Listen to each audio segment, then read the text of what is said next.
और मैंने तो ये भी सुना है कि स्वयंवर के लिए धनुर्विद्या की एक सबसे कठिन प्रतियोगिता भी रखी गई। किंतु मैं सोचता हूँ क्या पता इतना कठिन कार्य है, इतनी कठिन प्रतियोगिता कोई जीत भी पाएगा या नहीं। ये कहाँ आज के समय में ऐसे सर्वश्रेष्ठ धनुर्धर होते हैं। वैसे अर्जुन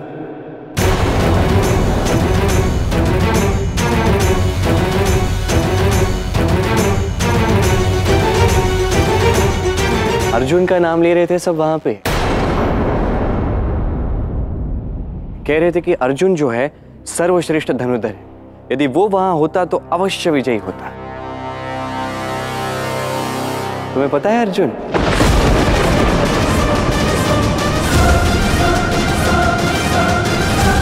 कौन है? तुम्हें पता है अर्जुन कौन है? नहीं जानते। तो बता देता हूं। अर्जुन सर्वश्रेष्ठ धनुर्धर, सर्वश्रेष्ठ योद्धा, उसने अकेले स्वयं पांचाल राज को परास्त किया। महान योद्धा है, महान योद्धा था अर्जुन। अब वो इस संसार में नहीं है। बहुत अनुचित हुआ अर्जुन के साथ। उसके स्वयं के भाई कौरवों ने उसकी हत्या कर दी। हे नारायण, अर्जुन की आत्मा को शांति दे देना। क्या बोल रहे हो तुम? वो जीवित भी तो हो सकते हैं। क्या बात कर रहे हो? सच में वो जीवित हैं? कदाचित नहीं भी। कदाचित नहीं, ऐसे भी जीवित होते भी तो क्या कर लेते? ऐसे ही किसी वन में छिपकर रहते और क्या करते? क्या है, मनुष्य जो होता है उसके लिए प्राण जो है वो सर्वोपरि है। प्राण है तो संसार है। तो इन प्राणों को बचाने के लिए भय से ऐसे ही कहीं छिपे होते और क्या, भयभीत हुए होते हैं पांडव, अर्जुन सभी। आप ऐसा क्यों कह रहे कि वो भयभीत होते? क्यों नहीं कह सकता। जिस स्वयंवर की मैं बात कर रहा हूं वहां पे कौन आ रहा है जानते? दुर्योधन, दुशासन, शकुनी, ये सब वहां आ रहे हैं। एक बात बता देता हूं, ये वही लोग हैं जिन्होंने पांडवों को मारने का षड्यंत्र बनाया था, और ये बात पांडव जानते हैं। तो इतना सब होने के बाद क्या इतना साहस होगा कि वो दुर्योधन के सामने जा सके?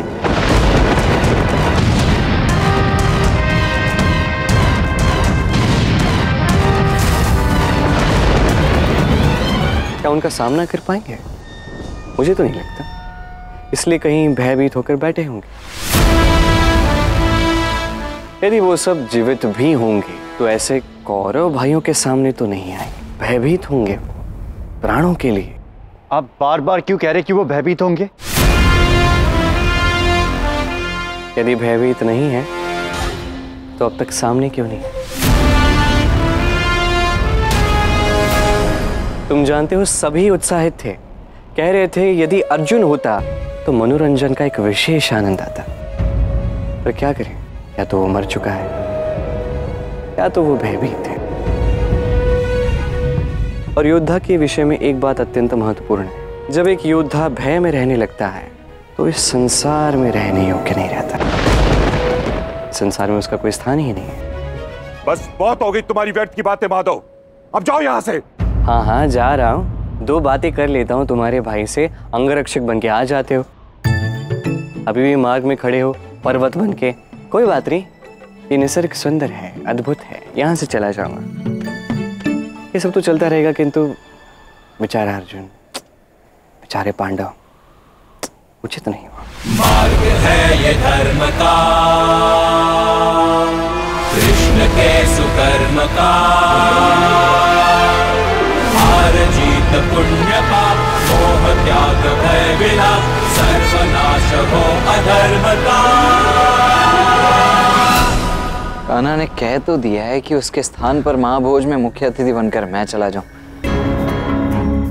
किंतु ऐसे अचानक इस प्रकार कैसा लगेगा? सब तो कान्हा की राह देख रहे होंगे। अब पता नहीं है कान्हा बार बार मुझे ऐसे धर्म संकट में फंसा कर क्यों चला जाता है।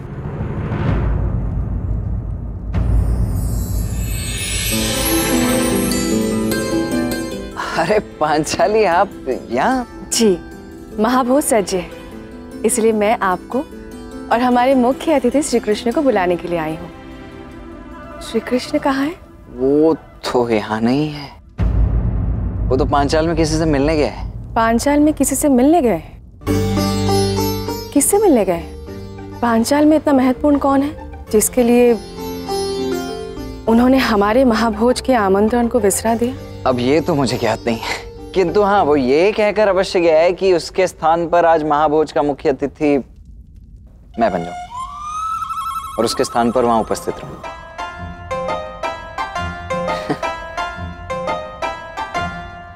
श्री कृष्ण मेरे सखा हैं, आप उनके बड़े भाई हैं, तो आप मेरे भी बड़े भाई हुए ना।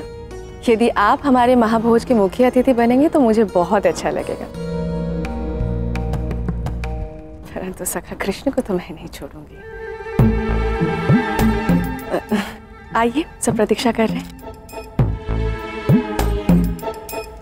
सुनो पांचाली, देखो मैं कान्हा का दाऊ हूं और तुम्हारा शुभचिंतक, इसीलिए तुम्हारे लिए मेरे पास एक सुझाव है। देखो, यदि मेरी मानो तो कान्हा के साथ ही मित्रता मत करो। हाँ, अब देखो, बातों में फंसाना, परिस्थितियों में फंसाना, आधी बात बताकर भाग जाना और विकट परिस्थितियों में अपने स्थान पर अपने मित्र बंधुओं को आगे कर देना, ये सब हमारे कान्हा की मित्रता के मुख्य उपहार है। अब यदि इन उपहारों के लिए सज्ज हो तो निसंदेह मित्रता करो उससे। क्या चल रहा है?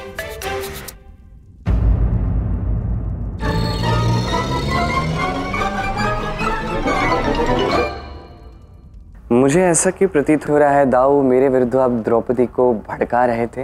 नहीं नहीं, ये मेरा कार्य नहीं, मैं तो केवल सत्य बता रहा था। सत्य?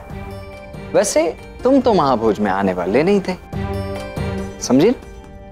और एक उपहार है, ऐसे ही सताता ही। अब मेरा कार्य शीघ्र संपन्न हो गया तो मैं आ गया।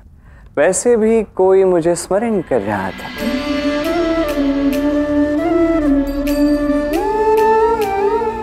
आपको कैसे पता चला कि मैंने आपको स्मरण किया है? तुम जब भी मुझे स्मरण करोगी मुझे पता चल जाएगा और तब मैं अवश्य आऊंगा द्रौपदी। किंतु स्मरण रहे, आवश्यकता पड़ने पर ही स्मरण करना।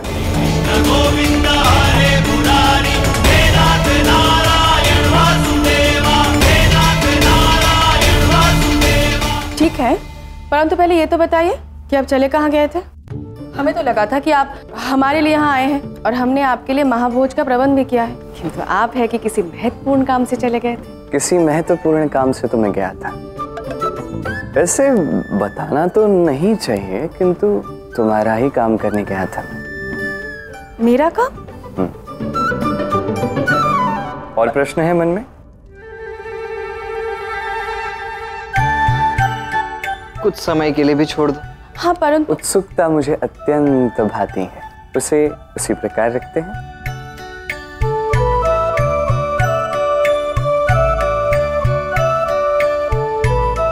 ठीक है, छोड़िए इन बातों को, अब आइए महाभोज के लिए। अवश्य।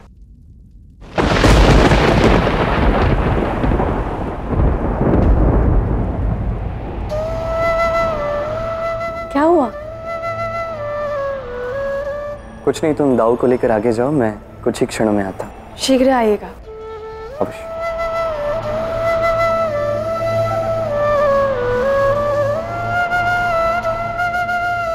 एक विवाहित स्त्री होने के पश्चात भी राधा ने एक परपुरुष से प्रेम किया है।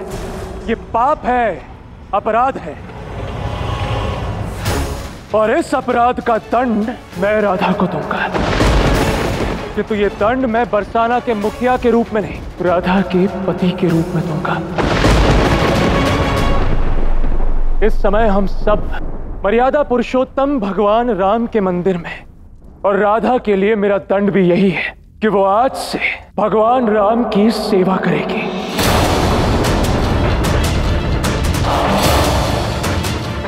राधा आज से एक सेविका का जीवन व्यतीत करेगी, सिर्फ केवल सात्विक भोजन ही ग्रहण करेगी और किसी भी तरह के कोई अलंकार आभूषण धारण नहीं करेगी। वो केवल राम का नाम ही लेगी।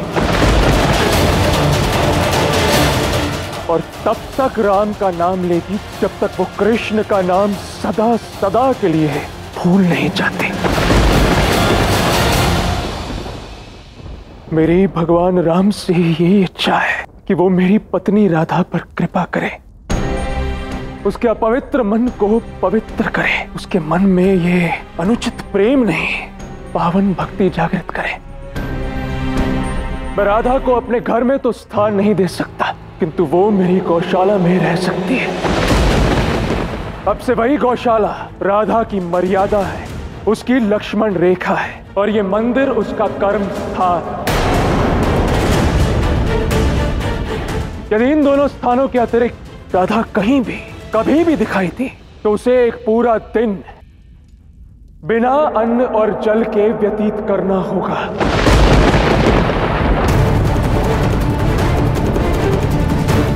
और यही राधा का पूर्ण दंड है।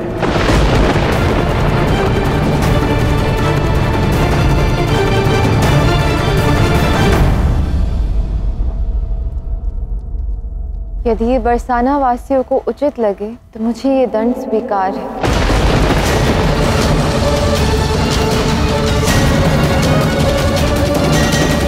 वाह पुत्र, मुखिया होने का कर्तव्य तुमने भली भांति निभाया है। राधा को दंड मिलने से वह अवश्य शुद्ध हो जाएगी, विश्वास है मुझे। जो परिशुद्ध, जो शुद्ध से परे है, उसका शुद्धिकरण करने जाएंगे ये लोग। अधर्म के समय यही होता है। राधा की ये परीक्षा, कृष्ण प्रेम को हृदय में ही स्वीकारना नहीं, इस समस्त ब्रह्मांड में स्वीकारने की यात्रा, इसमें राधा अवश्य सफलता की ओर बढ़ रही है।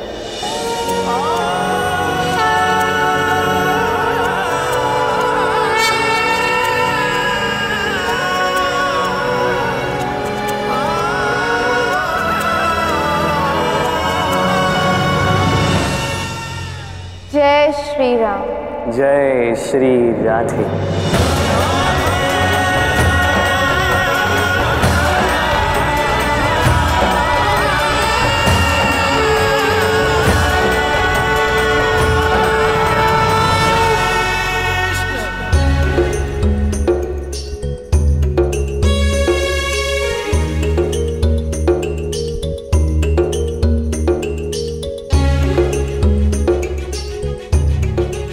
सामने इतना स्वादिष्ट भोजन है और मैं खा भी नहीं सकता। पता नहीं ये कान्हा कहाँ रह गया है। आइए सखा, बैठिए। आज मैं स्वयं अपने हाथों से आपको भोजन परोसूंगी।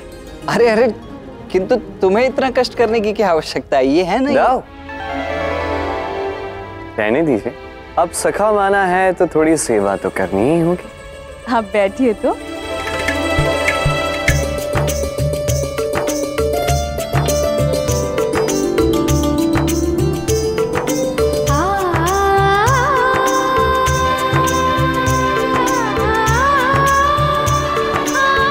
यहाँ रखो।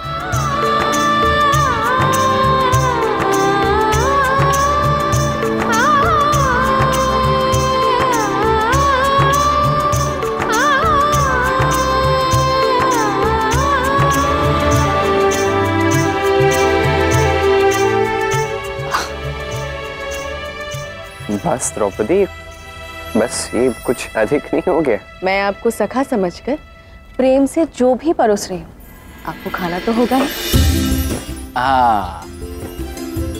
अरे मैं तो भूल ही गई, हम दोनों भोजन कीजिए, मैं अभी आई।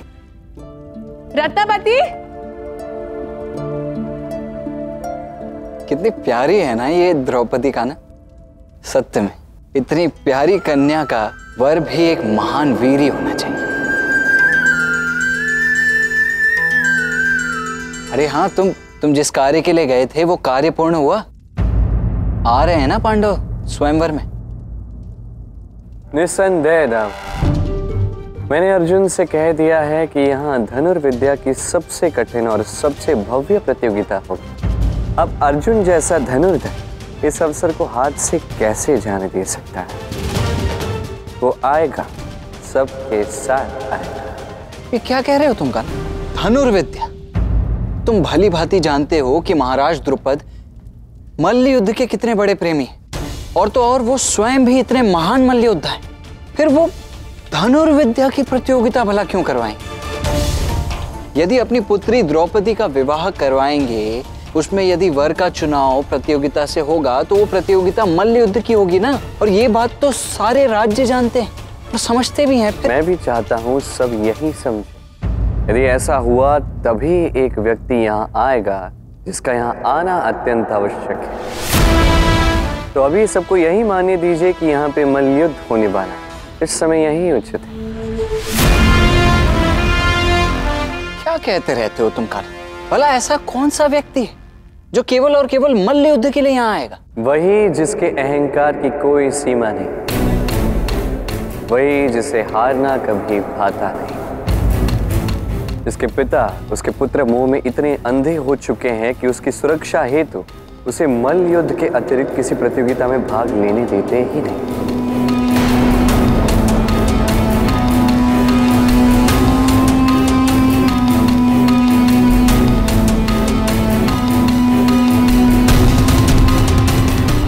ये सारा खेल उसी पुत्र के लिए, उसी पिता के लिए जो पुत्र मोह के अंधकार से घिरा हुआ।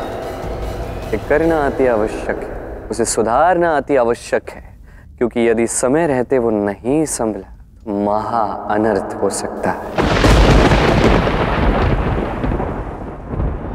हस्तिनापुर के महाराज धृतराष्ट्र महारानी गांधारी के कक्ष में पधार रहे हैं।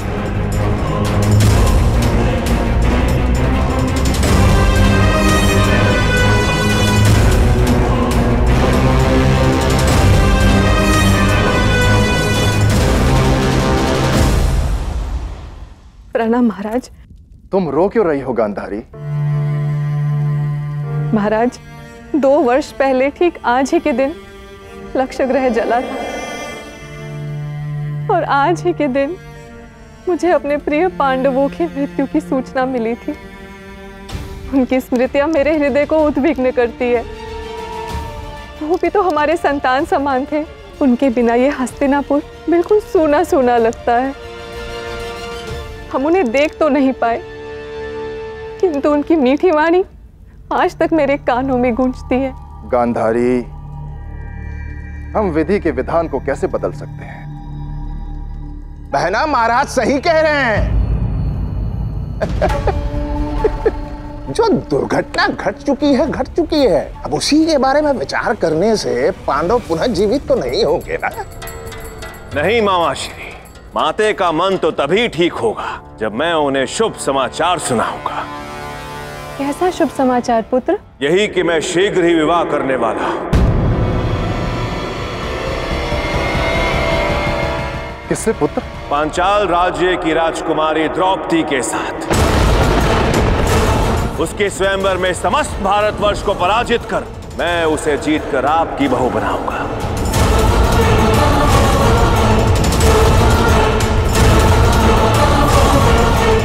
महाराज द्रुपद ने अपनी सुपुत्री राजकुमारी द्रौपदी का भव्य स्वयंवर आयोजित किया है। महाराज, युवराज दुर्योधन को भी आमंत्रित किया है। वहीं जाने की अनुमति लेने आए हैं हम। वो तो ठीक है शकुनी, किंतु मुझे दुर्योधन की चिंता है। कहीं उसे कुछ हो गया तो? स्वयंवर में प्रतियोगिता किस विद्या और शस्त्र की होगी? महाराज, मामा हूं इस भांजे का, और ये मामा अपने भांजे को कहीं ऐसी जगह नहीं ले जाएगा जहां इसकी जीत निश्चित नहीं है ना। आपको ज्ञात है ना, महाराज द्रुपद का सर्वप्रिय युद्ध है मल्ल युद्ध। तो बात निश्चित है महाराज, स्वयंवर की प्रतियोगिता में मल्ल युद्ध के अतिरिक्त कोई खेल नहीं होगा। मल्ल युद्ध में तो इस संसार का कोई भी योद्धा मेरे पुत्र को हरा ही नहीं सकता। 100% पिताश्री, अब आज्ञा दीजिए। परंतु ये विषय राजनीतिक महत्व रखता है। क्या ऐसे में गंगा पुत्र भीष्म से बिना बात किए जाना उचित होगा? बहना, गंगा पुत्र भीष्म यहाँ नहीं है, किसी कार्य से गंगा तट गए हुए हैं। महाराज है ना, और बहना बालक ने मन बना लिया है। महाराज, दुर्योधन आपका सर्वप्रिय पुत्र है, क्या आप इसकी इतनी सी इच्छा पूर्ण नहीं करेंगे? अवश्य करेंगे। यदि पुत्र दुर्योधन की यही इच्छा है तो मैं इसे नहीं रोकूंगा। जाओ दुर्योधन, पांचाल जाने के प्रबंध करो, जाओ।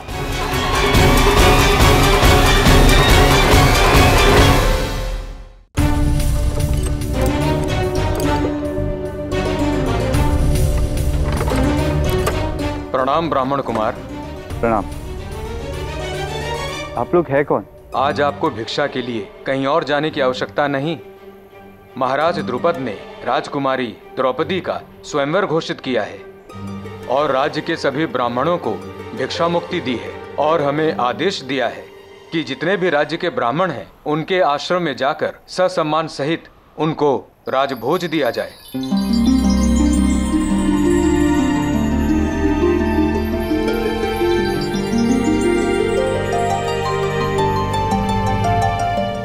अर्थात माधव की बात सही निकली, सच में द्रौपदी का स्वयंवर हो रहा है।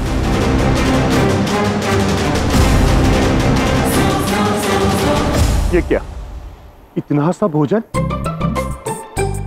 अरे बंधु, तनिक हमारे काया का आकार तो देखो। तो अब क्या करूं ब्राह्मण कुमार? ये सारे मटके यहाँ उतार दो। तो क्या आप इतना भोजन खा लेंगे? थोड़ा कम है पर काम चल जाएगा। आ जाएगा आनंद, आज खाऊंगा पेट भर के राजभोग। अरे अरे रखो भाई, यहाँ रखो।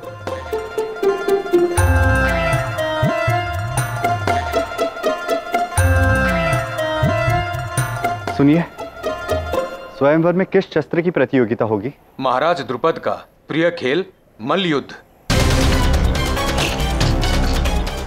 मल्लयुद्ध? धनुर्विद्या नहीं? नहीं, महाराज जरासंध और दुर्योधन जैसे मल्लयुद्ध के महान योद्धा इस प्रतियोगिता में भाग लेंगे। कई और राज्य के भी योद्धा इस प्रतियोगिता में शामिल होंगे, अर्थात प्रतियोगिता तो मल्लयुद्ध की ही होगी। स्वयंवर के लिए धनुर्विद्या की एक सबसे कठिन प्रतियोगिता भी रखी गई।